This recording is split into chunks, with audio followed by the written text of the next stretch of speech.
So the Philadelphia Eagles continue to look for their new head coach, and what was a long list, I think is narrowed down to the final five. Let's talk about it.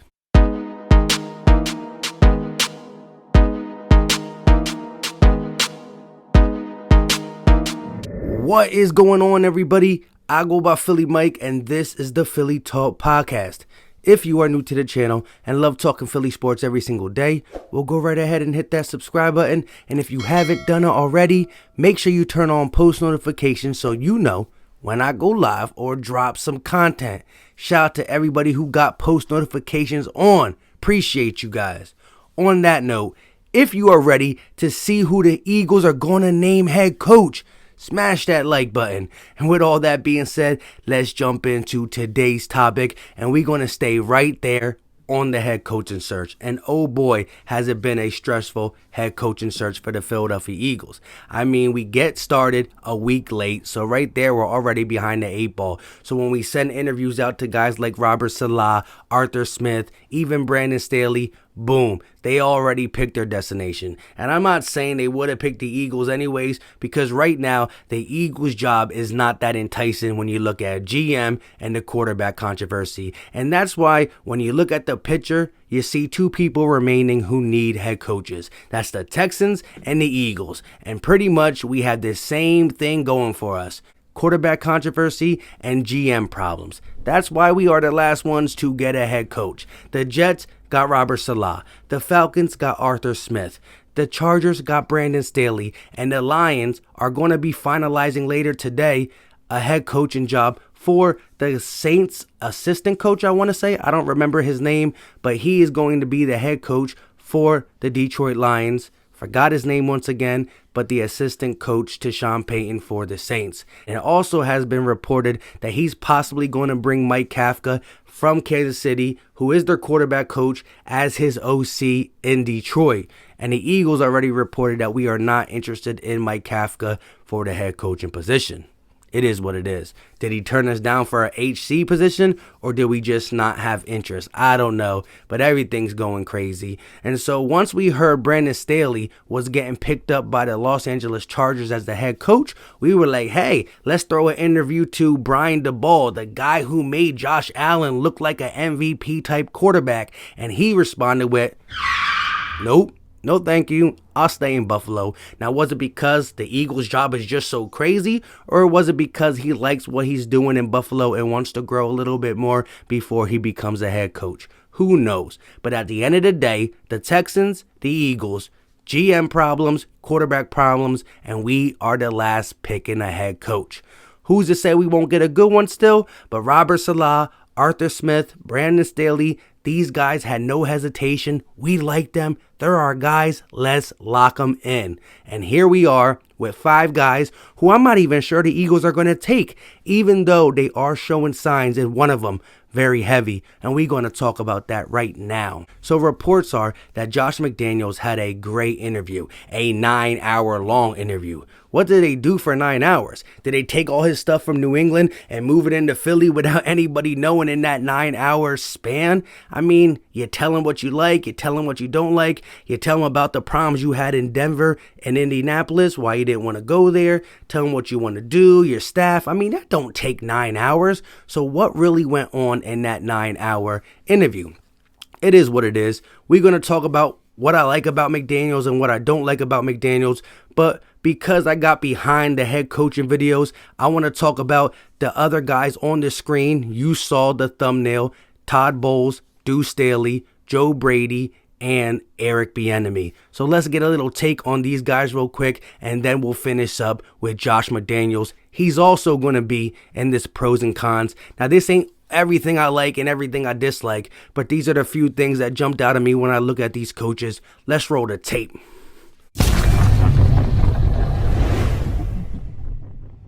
Deuce Staley. Let's talk some pros. 1. Been in an organization forever and survived 3 head coaches. 2. Players love playing for him. Simple and plain. And 3. Could have a lot of influence on running the ball. Let's talk some cons. 1. Lack of play calling on either side of the ball. 2. Passing concepts and defensive concepts might not be there. And 3. you would probably want to get a veteran staff in here to help him out on the offensive side and the defense side of the ball, with Deuce making the in-game adjustments and or tough decisions, and then go from there. Joe Brady, let's talk some pros. 1, was an assistant with the Saints, so he did learn under Sean Payton. Great offensive mind. 2, passing game coordinator and wide receiver coach for the best offense in college, LSU. 3, what he did with Carolina, to me, with no McCaffrey, getting Robbie Anderson and DJ Moore over 1K, even though Teddy Bridgewater was the quarterback. And for some context, he had 15 touchdowns and 11 interceptions this year. 3,700 yards, but only 15 touchdowns and 11 interceptions. No matter what play call you do, your receivers might get yards. He just couldn't finish. And for people who said he was really good with the Vikings, his best year where he went to the Pro Bowl for some strange reason, he was 11-5, but he had 14 touchdowns and 9 interceptions. They had a great defense and they had AP. But if they had a better quarterback, they probably would have won the Super Bowl that year. Let's talk about some cons. 1, his age, and 2, his experience. I mean, yes, Sean McVay was young, but Sean McVay had at least 1 year as an assistant for Tampa Bay, 1 year as an assistant for Washington, 3 years as a Washington tight end coach, 3 years as a Washington OC before he became a head coach. That's 8 total years. Joe Brady only has 2 total years in the NFL. And lastly, how will his team respond to his age and experience? Will they challenge him or will they play hard for him? And that includes his coaching staff. It doesn't sound like much, but it could be something. Eric Bieniemy. Let's talk some pros. He has a strong voice and a leader of men and gets the best out of his players. 2, OC experience and a former running back will keep a balanced attack. Number 3, he learned from Andy Reid, the West Coast scheme, and some designs on plays. Now let's talk some cons. 1, he wasn't the play caller for the Chiefs. Although he helped at times, he wasn't the play caller. He's going to have to learn how to do that unless he gets a great OC in here. 2, another Andy Reid disciple. Some people think it's time to move on from the Andy Reid tree and go a different way. Josh McDaniels. Let's talk some pros. Great play caller and smart offensive mind, and was known for making slot receivers. 2, the ability to change your scheme and fit it around your players, and also scheme to the defense weaknesses. 3, his experience and just being around Bill Belichick for all those years. Now let's talk some cons. 1, what happened in Denver with the organization giving him all the power and him going all out on Tebow. 2, the Chip Kelly effect. Once given the power, he got rid of Jay Cutler and Brandon Marshall and players who didn't fit his system, and it didn't work well at that time. 3, how he told the coach he would be their head coach and just dipped on them.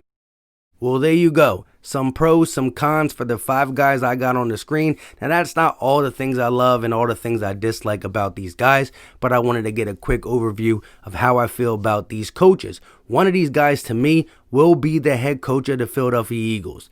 I'm not putting it past the Eagles to interview somebody else, fall in love, and pull the trigger, and it not be none of these guys. It's just the way the offseason has been going for the Philadelphia Eagles. But I honestly think that one of these guys will be the next head coach, and I like things about each of them, and I dislike things about each of them. Let me know what you guys think in the comment section, but before we end this, I do want to talk a little bit deeper about each one. Deuce, I love him. Energy, the fans love him, the players love him, and I do think he could be the head coach if you get a veteran OC and a veteran defensive coordinator in here, kind of like what the Giants did for Joe Judge. Give him a supporting cast and let him run the team. Simple and plain. Now, when you look at Joe Brady, very, very young. That's scary. How are these players going to respond? How is his coaching staff going to respond? But if he could figure all that out, I think his offensive mind is pretty good. Forget what people say about Teddy Bridgewater. He's not that good. He's a game manager. And he was able to get that type of yardage out of these receivers, something that would bode well for the Philadelphia Eagles. But again, he could just be not head coach material. We don't have that experience and time to see. But if a team does scoop him up, you're really playing the risk game. If 2 or 3 years he doesn't develop as a head coach, well, you set yourself behind the 8 ball. But if you did, you could have got a steal and possibly the next Sean McVay. I don't know. As for Eric Bieniemy, I think he's the most solid candidate. That's probably my first choice. He's safe, and I do like his upside as well. He doesn't play call, but I believe it's in his arsenal. You can see him working with Andy Reid. Andy Reid does give him responsibilities, and Andy Reid does ask for his advice. You heard in the playoff game when Chad Henne was about to go for it on 4th and 1, he legitimately looked at Eric Bieniemy and said, EB, you think we should do it? Or EB, are they ready for it? And EB said, let's go. So he does communicate with him. And you know, guys that are in Andy Reid's tree normally get a lot of respect around the league. So an offensive coordinator, defensive coordinator, I think a lot of guys would sign up to coach underneath him. That's just me thinking that way. And last but not least, Josh McDaniels, the guy who crushed a 9-hour interview. Man, it's really risky with him. The pros are up here and the cons are down here. And maybe that's why they had a long heart-to-heart for 9 hours. Maybe Howie and Jeff are trying to get to the root of what went wrong in Denver. Why didn't he want to go to Indianapolis? What was he thinking about Tim Tebow? Who does he want on his staff? What did he learn before he went to Denver with Bill Belichick, after he went to Denver, and back to Bill Belichick? What went on this whole time? Because the X and O's and the scheming and the offensive side, which Howie and Jeff Lurie loved. You heard Jeff Lurie said he wants a top 5 offense, top 10 offense, blah, blah, blah, blah. And he believes Josh McDaniels and that Patriots offense and the way he can design to fit his personnel, no matter who's on the field, is worth going through all this bad stuff. I don't know. Another thing is the way his attitude is, maybe it would mitigate some of Howie Roseman. Maybe they could bounce stuff back and forth and it not just be the yes man Howie Roseman wants. I don't know. I see there's a lot of risk hiring Josh McDaniels because of the Denver and the Colts situation. But I also see there's a lot of reward if it all comes through and he can be a better coach, learning from the mistakes he made in Denver and just being under Bill Belichick, using his mindset, but not just his hardcore ruling without imprinting yourself on the guys before you do that. I don't know. Right now we're in a sticky situation because Howie Roseman is there. And Josh McDaniels don't look like a yes man. And like I said, maybe it mitigates some of Howie interrupting, but nothing looks super enticing because we're in a bad situation. We are legitimately in a bad situation. And again, with the cap, Howie, and the quarterback controversy, how are they even going to get him to commit when Indianapolis couldn't get him to commit? Because he still thinks that he can stay in New England until Bill Belichick retires and take that job. We're going to be talking about some more stuff when we hear more rumors. Joe Brady, Deuce Staley, Josh McDaniels, Todd Bowles, Eric Bieniemy. Let me know in the comment section, who do you like the most? And if there's a guy on here that I didn't talk about, let me know about him too. Man, let's get this head coach. Let's get the OC to DC and start making some moves. Appreciate you guys. Like I said, let me know in the comment section who you want as head coach out of these 5 or your own guy. Until next time, I go by Philly Mike and this is the Philly Talk Podcast. We out.